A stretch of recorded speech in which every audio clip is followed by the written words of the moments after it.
పాలను పొంగు వచ్చే వరకు కాచి ఆ తర్వాత కొంతసేపు మరిగించడం మనం నిత్యం ఆచరించే పద్ధతి. గేదెలు, ఆవుల నుంచి తీసిన పాలను నేరుగా వాడేవారికి ఇలా చేస్తే ఓకే, కానీ ప్యాకెట్ పాల విషయంలో అది మంచిది కాదంటున్నారు నిపుణులు. టెక్నాలజీ యుగంలో పాత విధానాన్ని పాటించాల్సిన పనిలేదంటున్నారు నిపుణులు. మీరు వాడుతున్న ప్యాకెట్ పాలను ఓసారి గమనించండి. ప్యాకెట్ పై పాస్చరైజ్డ్ అని రాసి ఉందా అంటే ఆ పాలను కాచాల్సిన పనిలేదని అర్థమట. అధిక ఉష్ణోగ్రత వద్ద పాలలోని బ్యాక్టీరియాను తొలగించే విధానాన్ని ఫ్రాన్స్ కు చెందిన లూయిస్ పాస్చర్ కనుగొన్నారు. దీంతో ఈ ప్రక్రియను పాస్చరైజేషన్ అంటారు. ఈ విధానంలో పాలను అధిక ఉష్ణోగ్రత వద్ద వేడి చేసి అనంతరం చల్లారిన తర్వాత ప్యాకెట్లలో ఫిల్ చేస్తారు. తర్వాత డీప్ ఫ్రిడ్జ్ లో పెట్టేస్తారు.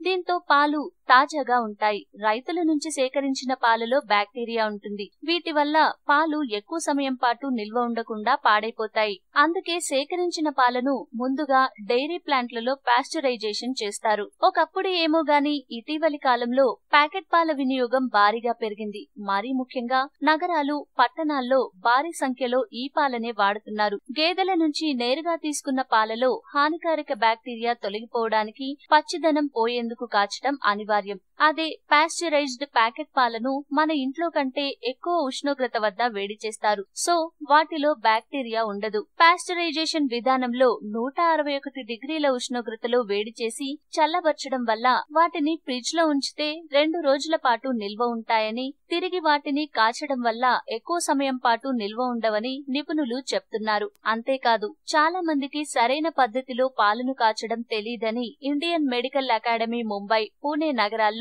ఆ మధ్య నిర్వహించిన అధ్యయనంలో వెల్లడైంది. ఒకసారి కాచిన పాలను అవసరమైనప్పుడల్లా తిరిగి మళ్లీ అధిక ఉష్ణోగ్రతలో కాచి వాడుతున్నట్టు తెలిసింది. 25 నుండి 40 ఏళ్ల మధ్య వయసున్న 300 మంది మహిళలను అధ్యయనంలో భాగంగా ప్రశ్నించారు. 39% మంది పాలను 3 కంటే ఎక్కువ సార్లు కాచి వాడుతున్నారు. 62% మంది 5 నిమిషాల కంటే అధిక సమయం పాటు పాలను కాస్తున్నారట. 72% మంది పాలను కాస్తున్నప్పుడు గరిటెతో తిప్పడం లేదు. అధిక ఉష్ణోగ్రత వద్ద పాలను మళ్లీ కాచడం వల్ల ముఖ్యంగా బి గ్రూప్ విటమిన్లు ఆవిరైపోతాయి. అందుకే పాలను 2 సార్లకు మించి కాకుండా ప్రతిసారి 2-3 నిమిషాలకు మించకుండా కాచుకోవాలి అని ఈ అధ్యయనంలో పాల్పంచుకున్న నిపుణులు చెప్పారు. ఇంకా చెప్పాలంటే ఒకసారి కాచగానే వాడుకోవడం ఉత్తమమని వెల్లడించారు. కానీ ప్యాకెట్ పాలను అంత ఎక్కువసేపు కాచాల్సిన అవసరం లేదంటున్నారు. అలా చేయడం వల్ల అటు డైరీలో మరిగించి ఇటు ఇంట్లో 2-3 సార్లు కాచి వాటిలో ఉన్న పోషకాలన్నీ పోవడమే కాదు కొన్ని రకాల వ్యాధులకు సైతం కారణమవుతాయని హెచ్చరిస్తున్నారు. ఈ వీడియో మీకు నచ్చితే లైక్ చేయండి, అందరికీ షేర్ చేయండి, కానీ సబ్స్క్రైబ్ చేయడం మాత్రం మర్చిపోకండి.